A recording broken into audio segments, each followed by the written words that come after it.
자, 오늘 해볼 이야기는 왜 독자들은 이 재밌는 걸 보지 않는 걸까라는 주제입니다. 제가 이 주제를 떠올리게 된 게 이제 유튜브에 달린 댓글이었어요. 유튜브에 달린 댓글부터 먼저 보고 가시죠. 제가 이제 당신은 옳지만 실력이 부족했다라는 이제 제가 영상을 요 주제로 올린 적이 있었죠. 여기서 이런 댓글이 달렸어요. 영상 잘 봤습니다. 당신은 옳지만 실력이 부족했다라는 말은 반은 얻었지만 정말 그게 옳지 않은 거라면 어떻게 조언을 해줘야 될까요? 간혹 고집이 엄청나서 정상에서 벗어난 전개, 비정상적인 사고방식, 남들의 조언을 좀처럼 듣지 않는 작가, 그로 인해 결과가 좋지 못하고 피드백을 주어도 싹 다 무시하고 어떻게든 자신이 생각하는 방향으로만 밀고 나가려고 하며 매번 결과가 좋지 못한 것에 대하여 왜 사람들을 이 재밌는 걸 보지 않는 식으로 투덜대는 작가는 어떻게 해야 될까요? 이거를 보고 저와 지금 라이브를 시청하시는 그 독자님들께서 하신 말씀이 있습니다. 편집자인데? 이 말을 했어요. 저도 그렇게 생각합니다. 편집자가 아닐까? 왜냐면 편집자가 아닌 이상해야 이게 이런 식으로 남에게 조언과 이런 걸 해줄 일이 별로 없잖아요. 그래서 오늘은 편집자 특집으로 한번 얘기를 해보려고 합니다. 자, 사실 여러분들도 다 아실 거예요. 이거 이 질문만 봐도 알잖아요. 질문만 봐도 압니다. 더 이상 저 사람은 작가라고 할 수가 없어요.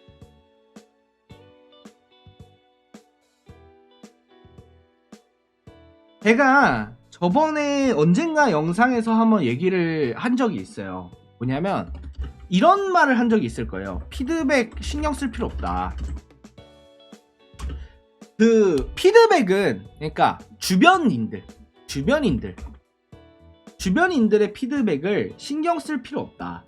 안 해도 돼. 신경 안 써도 돼. 하지만 작가라면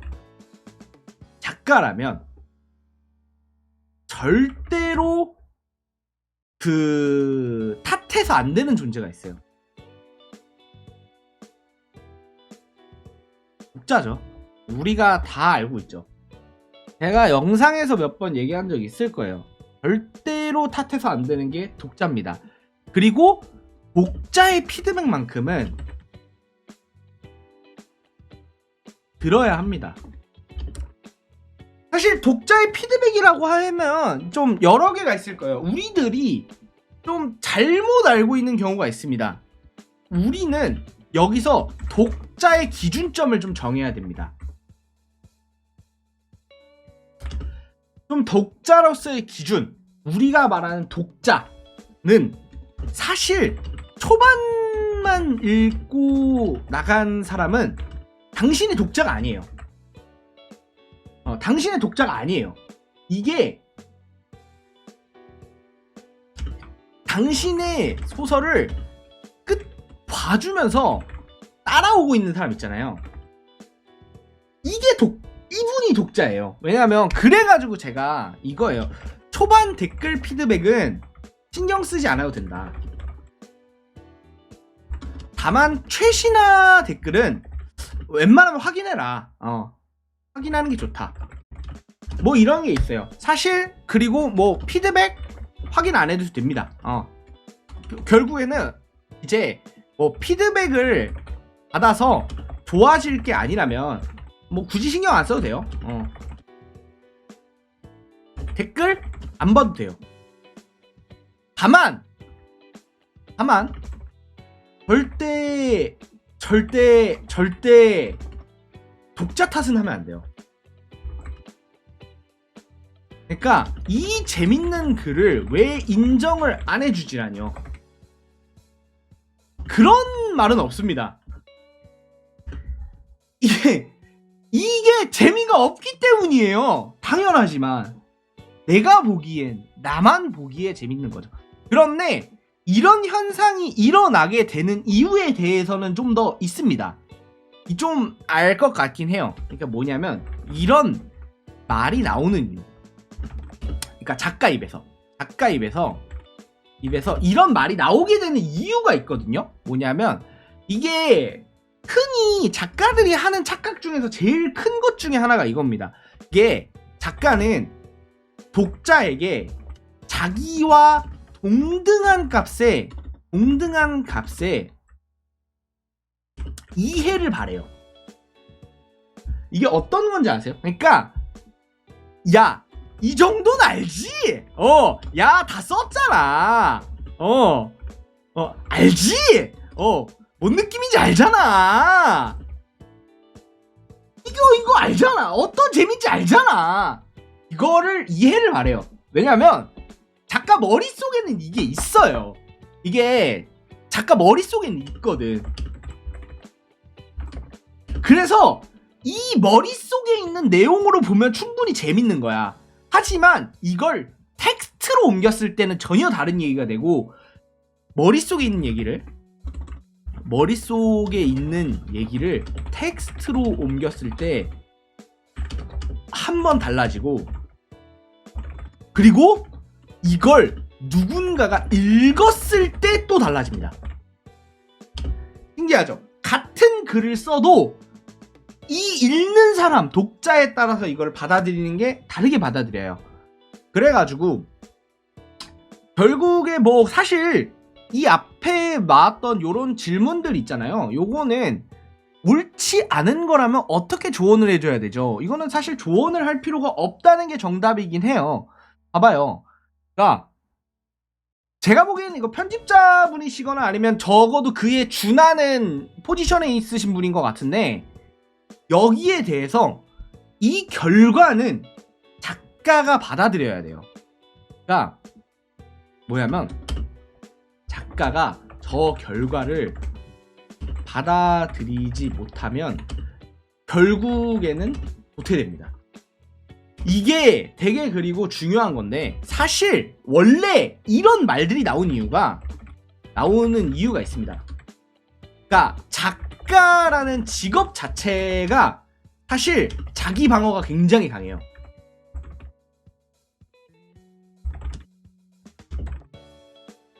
이게 자기 방어 기제라고 보통 우리들이 부르는 거 있죠. 이거가 되게 강할 수밖에 없어요. 작가라는 직업 특성상. 왜냐하면 여러분들도 창작을 해보셨기 때문에 알고 있겠지만, 창작을 해보시지 않은 분들도 상상을 해보시면은 진짜 나의 내면을 보여줘야 돼요. 그런데 이게 부정당하면 본능적으로 우리가 그런 거 있잖아요. 이 주먹이 급소에 날라올 때 움츠러들잖아. 그거랑 비슷하게 굉장히 아프거든요? 아프게 오는 거에 대해서 우리가 기본적으로 방어를 해요. 그래서 작가라는 직업 자체가 되게 자기 방어가 강한 편에 속하거든요. 원래도. 그런데 편집자 입장에서 이걸 어떻게 해줘야 되냐? 편집자 입장에서 이걸 어떻게 해결해줘야 되냐? 사실 해결해줄 필요가 없습니다. 해결해줄 필요가 전혀 없다. 왜냐? 그냥 둬요. 그냥 둬요. 어차피 절대 못 바뀌어요. 이게 제가 여러 번 봤거든요. 사실 당연한데 작가 중에서 이런 사람들이 있어요. 그러니까 작가 중에서 독자 탓을 하기 시작한 작가 중에서 계속 활동하는 사람이 없어요. 한 번도 못 봤어요. 한 번도. 있어요. 그러니까 독자 탓을 하게 된다니까, 이거 직업 자체가 원래. 그런데 절대로 건드리면 안 되는 영역이에요. 그 누구를 다 건드려도 되는데 독자는 건드리면 안 되거든요. 독자 탓을 하는 순간 작가로서는 커리어가 끝납니다. 작가의 커리어 끝나는 거예요. 작가로서의 커리어는 끝입니다. 더 이상 여기서 나갈 수가 없어요. 이게 왜냐면 이게 발전을 못하고 받아들이고 안 받아들이고의 문제가 아니에요. 제가 이것도 사실 이전 영상에서 말했었는데, 왜 독자 탓하는 순간 작가로서의 커리어가 끝이라고 하는 건가요? 왜 독자를 탓하는 순간 왜 더 이상 발전도 없고 이 작가는 그냥 도태되고 이 작가는 절대로 살아날 수 없는 건가요? 왜냐하면요, 쉬워서 그래요.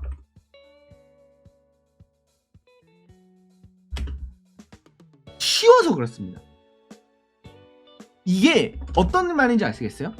독자 탓으로 돌리면 많은 문제점들이 나의 노력 없이 해결되기 때문입니다. 이게 되게 큰 문제예요. 예를 들어 종교라고 쳐보죠. 나의 죄를 신이 이제 신이 해결해줘. 신이 없애줘. 그러면 나는 무슨 죄를 지어도 돼. 이런 식의 극단적인 사고방식과 비슷해져요. 어떤 말인지 아시겠죠? 이게 가장 큰 문제가 뭐냐면요, 쉽기 때문입니다. 너무나 쉬운 일이에요. 나의 잘못된 점도, 나의 부족한 점도, 내가 다른 점도 모두 다 독자 탓으로 들리면 너무나 쉽죠. 너무나 쉬워요. 그게 제일 문제인 겁니다. 사실 이게 독자 탓으로 안 돌리는 이거가, 우리는 보통 방어 기제를 위해서